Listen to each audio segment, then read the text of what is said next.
Ассалаумағалейкум құрметті достар, қалайсыздар, амансыздар ма?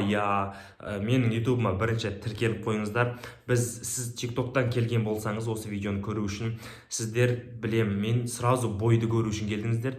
Менің көп сөйлеп отқанымды жақтырып отқан жоқсыздар. Және де қазір бірдеңе айтсам, сіздер маған түсіністікпен қарамайсыздар. Мен сіздерге көрсетейін, бірақ сіздер міндетті түрде маған подписаться етіп кетіңіздерші, өтініш. Алпамыс бауырымыз, Дики Данияр Дарабоз бауырымыз екеуі бойға шықты. Пресс-конференциясын барлығы көрген шығар. Енді бұл бойда кім жеңсе де, кім жеңілсе де, мысалы Алпамыс брат оны жеңіп кетсе де, Дарабоз бауырымыз жеңіп кетсе де, мен оны білмеймін. Бірақ спорт болғаннан кейін жеңіліс пен жеңіс бірге жүреді. Ол главный не победа, главный участие дейді. Көп адамдардың духы жете бермейді ондай клеткаға шығуға ше. Сондықтан да диванның артында отырып алып, анандай мынандай комментарийлерін жазу керегі жоқ. Бұл шоу дегенде түсінетіндер болса, түсінеміз деп жазады, түсінбейтіндер болса, аузына келгенін оттап тышады. Мен ақын деп қойдым. Сол, құрметті достар, енді бойды көргілеріңіз келіп тұр. Мен сіздерге до конца көрсетпей қойын. Кішігірім үзінді көрсетейін қызық моментінен. Ары қарай өздеріңіз шеше жатарсыздар. Кім жеңді, кім жеңілді, хорошо. Бірақ бұл бойда барлығы асыға күтіп жүр. Мен де асыға күтіп жүрмін. Мен бойдың кім ұтқанын білмеймін.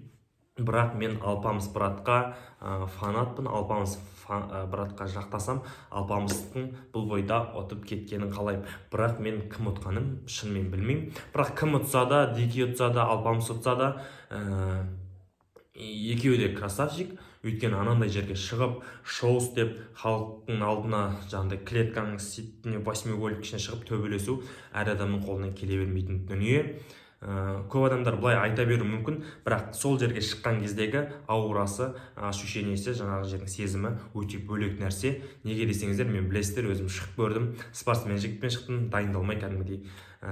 Реванш сұрадық, өкінішке орай Египет қаласына кетіп қалған Артем.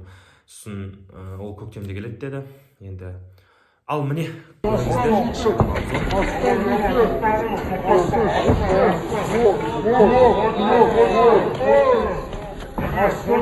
енді өзіңіз ойлаңызшы, осы бой жақсы болды. Алпамыстан ұрды, тарсылдатып, бой 3 раундқа дейін созылған болуы мүмкін, созылмаған болуы мүмкін. Дики Данияр Дарабоз өшіп қалуы мүмкін, сол кезде Алпамыс тытырлап ұрып тастауы мүмкін.